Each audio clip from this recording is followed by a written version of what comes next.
Good afternoon, everybody. Welcome to the 10th lecture. And today we are going to change our topic.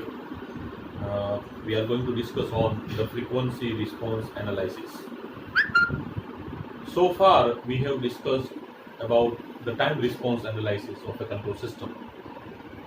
So, in that case, for a particular system, maybe the first order system or a second order system or the higher order systems, and we were actually giving certain test signals, inputs, like the impulse signals, RAM signals, step signals. All those kind of signals were given as an input, and the system was excited by those inputs. And then we were checking on the response, y of t. So the response was analyzed with respect to time, that is dynamically it was analyzed. So that response consists of two parts, the transient response and the steady state response.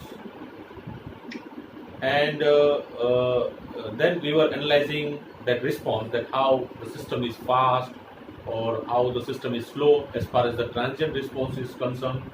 What is there any steady state error as far as the steady state response is concerned? So we have analyzed the system in time domain with respect to time, the dynamics. Now there is another way to look into the dynamics of the system, or there is another way to analyze the system in terms of frequency domain. The frequency response analysis is actually little bit easy compared to the time response analysis, because in case of the time response analysis, it involves the Laplace inverse also to get y of t from y of s. So if the system is of complex nature, it would be difficult for us to analyze the system in time domain with respect to certain inputs. So today we are going to discuss about the frequency response analysis, and then in subsequent lectures there are different methods under the frequency response analysis, and these methods are the polar plots, Bode plots,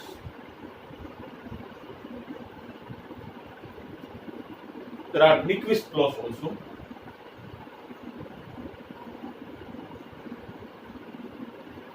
So these are the methods under frequency response analysis. Now this frequency response analysis, this was developed much before than the root locus. The root locus was developed by Ivan in around in 40s, 46 or 44. But this frequency response analysis was developed by Bode and Nyquist.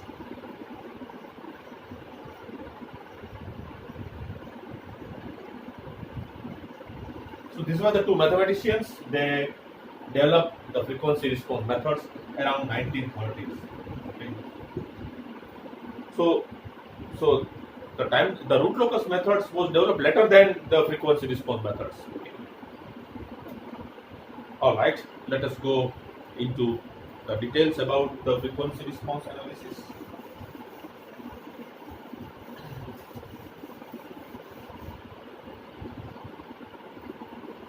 Now, so let's say there is a linear system. Okay.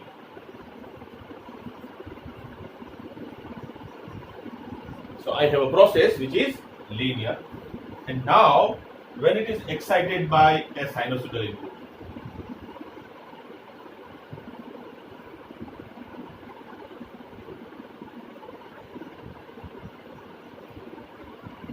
so this is the system, and the system is excited by a sinusoidal input, and the system, if the system is linear, then it will result into a sinusoidal output.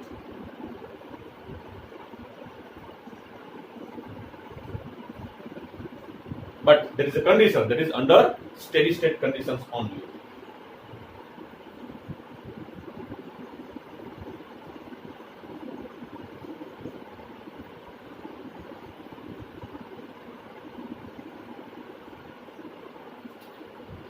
So the frequency of the signal will remains the same if the system is linear time invariant, and under steady state conditions, the frequency of the input signal, let's say it is omega, the frequency of the output signal will also be omega. But there would be a change in amplitude, or you can say magnitude, and there would be a change in phase. So the system would be shifted by some phase, the response would be shifted by some phase, the response would be amplified or it may be attenuated, depends upon the gain of the system, and but the frequency will remain the same under the steady state conditions. So the steady state response of a system, the steady state response of a system when the system is excited by the sinusoidal inputs, it is known as the frequency response. So what do you mean by a frequency response? Frequency response is the steady state response of a linear system. It may right now it may be of a system when the system is excited by a sinusoidal impulse. So this is about the definition of a frequency response. Now, before going into the frequency response in detail, let us understand some other basic concepts.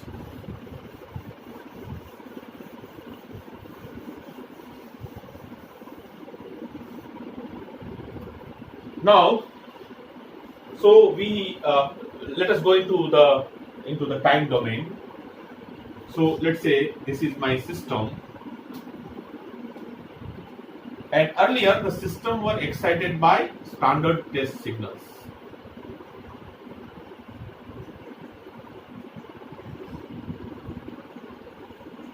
Right? The system would be excited by impulse input. It may be excited by a step input, a ramp,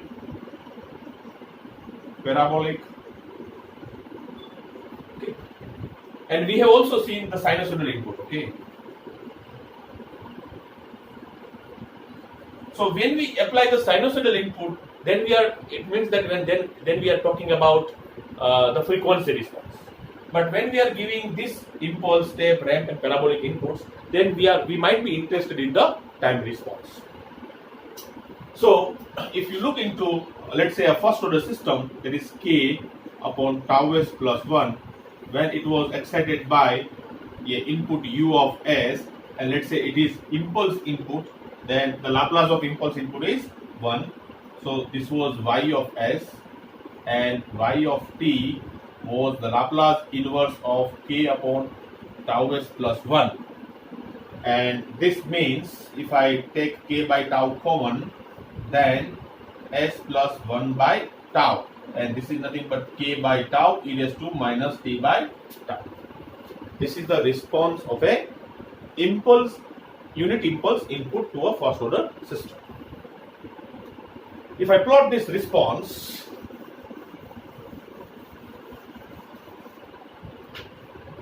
so the response y of t is k by tau e raised to minus t by tau. If I plot this response, so when t is equal to 0, so this is t is equal to 0. When t is equal to 0, this goes to actually e raised to 0. Okay, so 1, the response is k by tau. And under steady state conditions, when t tends to infinite, so when t tends to infinite, this goes to this term y of t goes to 0. So response is exponentially decaying, something like this, as the time progresses. So now this is the overall response y of t. Now the y of t, so any response or any y of t comprises of two parts. The transient response, so y of t comprises of two parts. One is the transient response and another is the steady state response.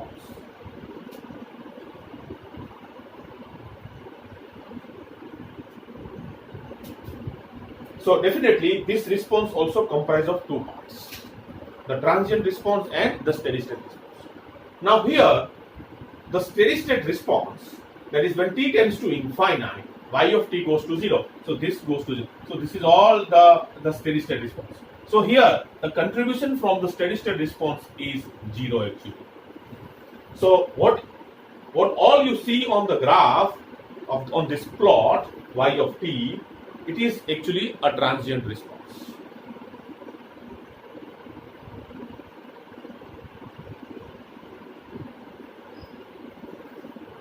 Okay.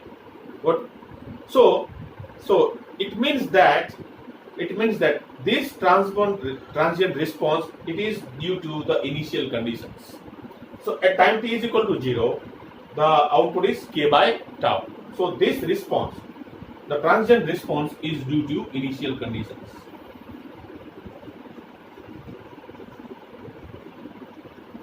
So if the system is having the 0 initial conditions, then it means that the transient response will be 0. Okay. So now,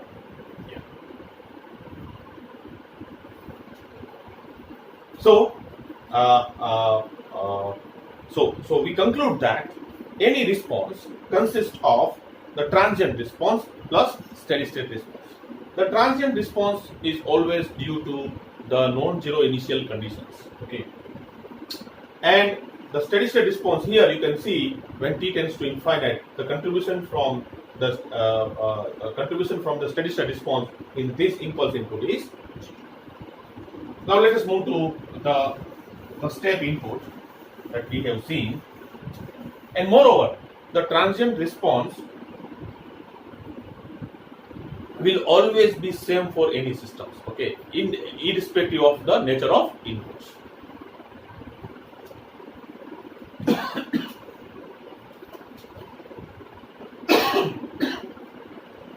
So let's say another system k upon tau s plus 1, first order system. Now it is excited by a step input.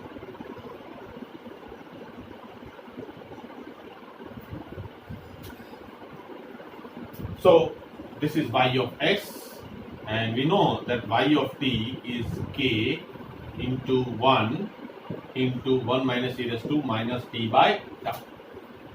Okay, so let's say the gain, let's assume that gain is 1, okay, or you can say let's say k is unity gain, just for understanding. So y of t is nothing but 1 minus e raised to minus t by tau. Now here also you can see the steady state response means that doesn't depends upon time, okay, that doesn't depends upon time. This is this component, and the transient response is this component. If we plot into this, the response is something like this. So this is the steady state response and this is the transient response.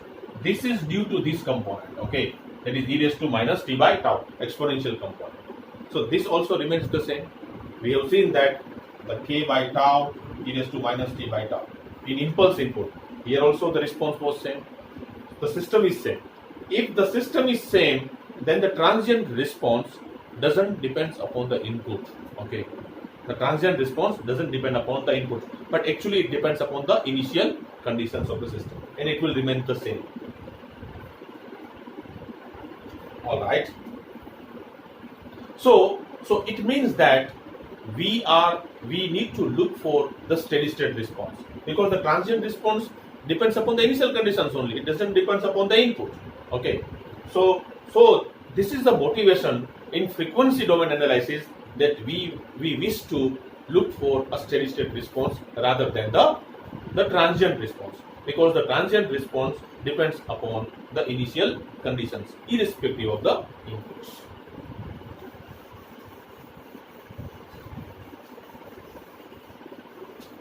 So with this motivation, the frequency response is the steady state response when a sinusoidal input is given to a system. Now, so we have seen that there is a system, and if it is a linear time invariant system, then if I give a sinusoidal input, it results into a sinusoidal outputs. But it differs in amplitude, let's say in magnitude m, and it differs in phase phi. Okay. Let's go more into this detail.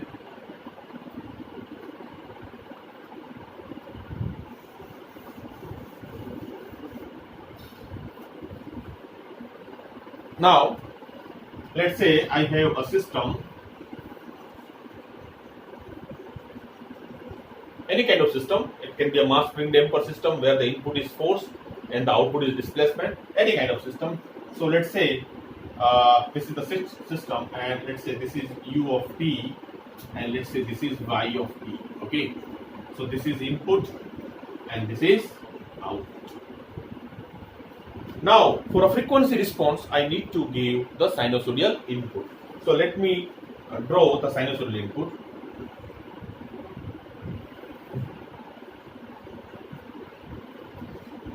So let's say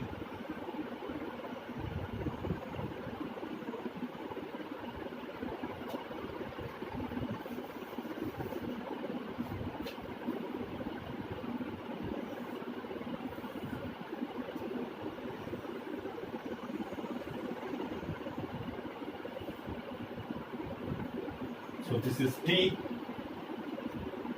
this is input, okay, u of t, and let's say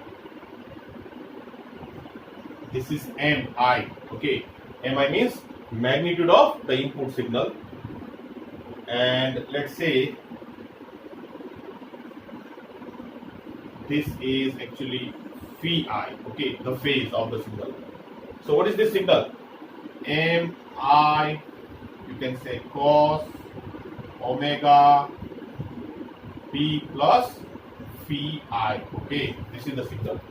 Mi cos omega t plus phi. So the frequency of this signal is omega, and the phase of this signal is phi I, and the magnitude is mi. This is how the signal can be represented.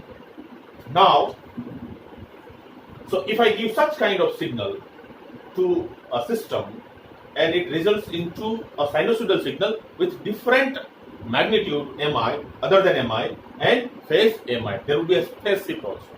So let me draw the output now.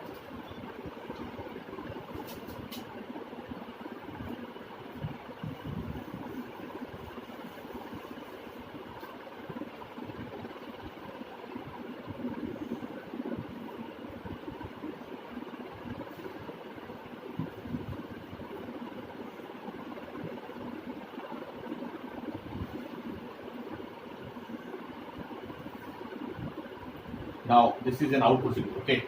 So let's say the magnitude of the output signal is, so this is y of t, okay. Now let's say this is the output signal. So this is m output, okay. This is actually phi output. And what is phi output? Phi output is actually phi I plus phi. I will tell you what is the meaning of phi. Okay. So this is the output signal. So input signal is having the magnitude mi. When a system such kind of input with magnitude mi and phi I is exciting a system, then the system is giving the output y of t, whose magnitude is m0 or m output, and the phase is phi output. So there is a relationship between m output and m input, and there is a relationship between the phase output and phase input. Now this is the input and this is the output. So every system, so this is nothing but G of S, okay? Every system. So G of S is also a phasor, okay? Where so G of S has also a magnitude and phase associated with G of S. So let's say the magnitude of G of S, okay? And let's say this is MW, okay? Because this is also a function of omega. And the phase of G of S is, let's say, phase of phi of omega, okay? So now a sinusoidal signal is exciting a system whose magnitude is MW and whose phase is phi W. When such kind of input is excited, the system is excited, then it results into this. So there is a phase shift in the output signal where it is the phase phi is added from the system side, okay? And there is a change in the amplitude as well, magnitude as well, M0. So this can be written like this now.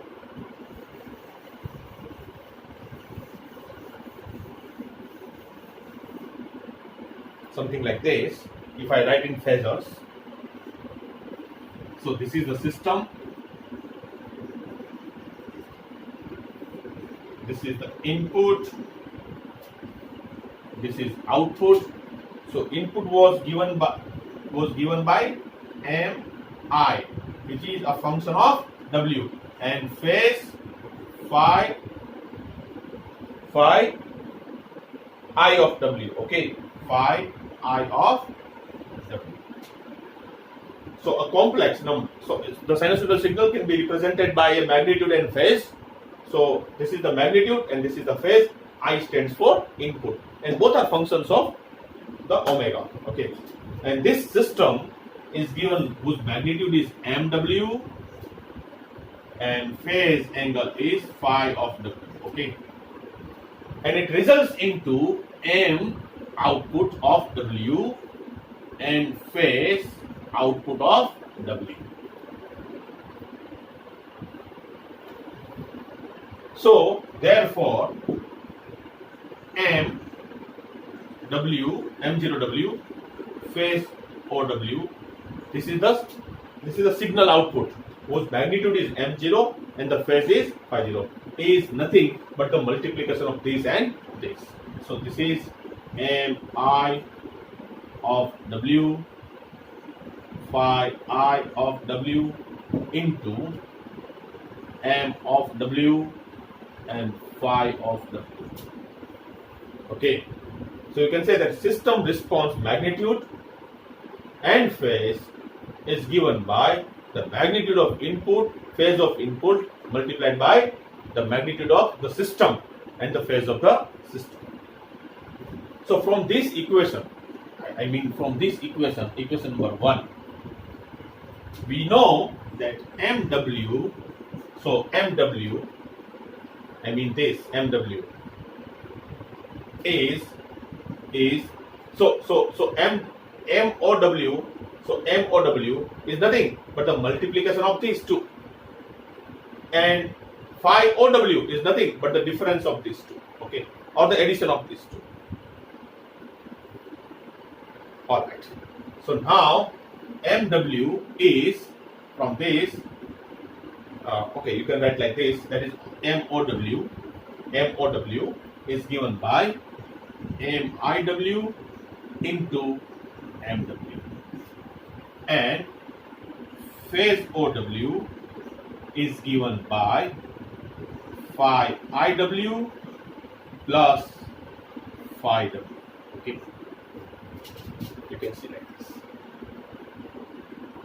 So the phase is added and the magnitude is multiplied, okay.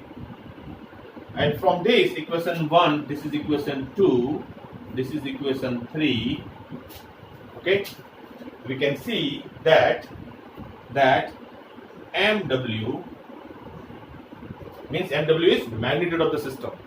Okay, MW is given by MOW divided by MIW, and phase W, that is the system phase, phi W, is given by phi OW minus phi IW. This is equation 4, this is equation 5. So equation 4 is known as magnitude frequency response, and equation 5 is known as phase frequency response. Okay, and this forms the definition of a frequency response analysis. So MW. So now you understand that why earlier I have drawn the input and output signals, and in output signals the phase was added. So this is phi IW plus phi W. Okay. So it means that MW is M output W divided by M input W, and the phase W is given by output W minus phi I W. Okay, so this is known as magnitude frequency response,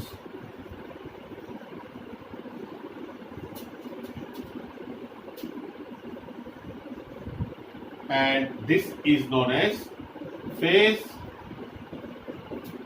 frequency response. Not that all are under steady state. Okay, so magnitude frequency response and phase frequency response, if both comes into the picture, then this is known as frequency response.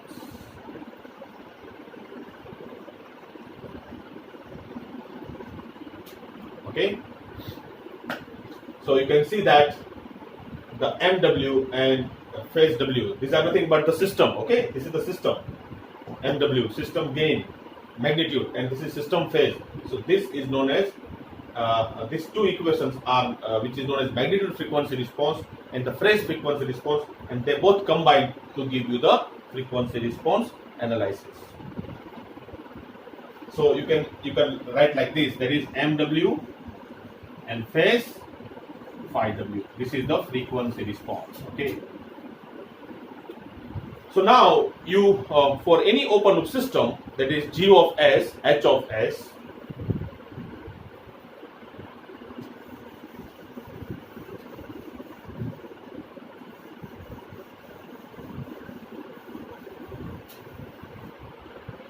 so we have a system like G of S, H of S, open loop system. Then you replace S is equal to J omega. Okay, so this is given by G of J omega, H of J omega. Okay, now the magnitude, which is given by G of J omega, H of J omega, which is a function of W, and the phase, which is the phase of G of J omega and H of J omega. So this is magnitude frequency response, and this is phase frequency response.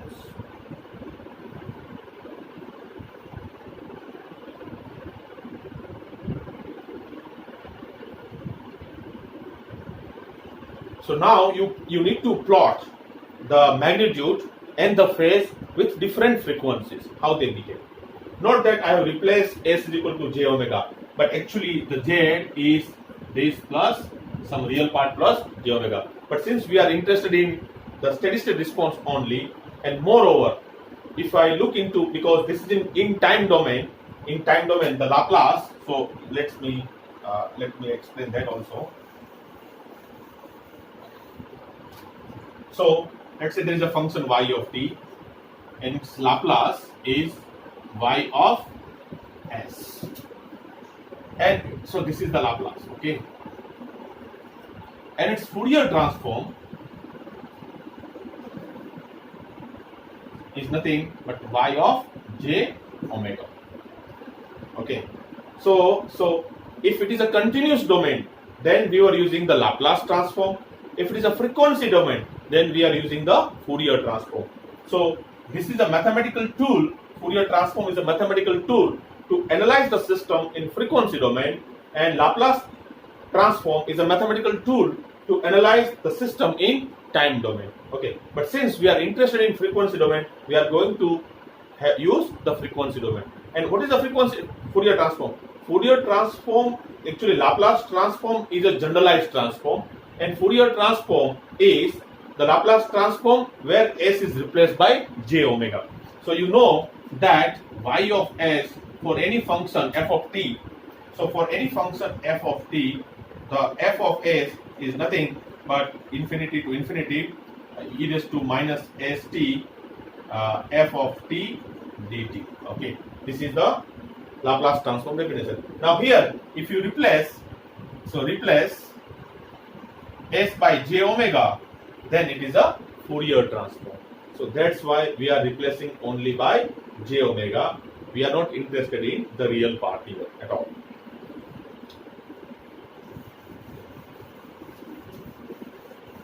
So now if the function is given g of s, h of s, then I need to replace s is equal to j omega. Then I need to find the magnitude, and I need to find the phase of this, and as a function of omega for different frequency, as a function of different frequency. Then then comes the Bode plots and the polar plots and the Nyquist plots for analyzing the stability of a system. There are many ways to plot this magnitude as a function of omega, the phase as a function of omega. This is known as magnitude plot. This is known as phase plot. Phase plot is nothing but the frequency versus the phase. The magnitude plot is nothing but the frequency versus the magnitude or the gain of the system. So the Bode plots, polar plots, and Nyquist plot, they are the different methods of plotting the frequency versus gain, or the magnitude, and the frequency versus the phase. So in the next class we are going to discuss the Bode plot. Thank you.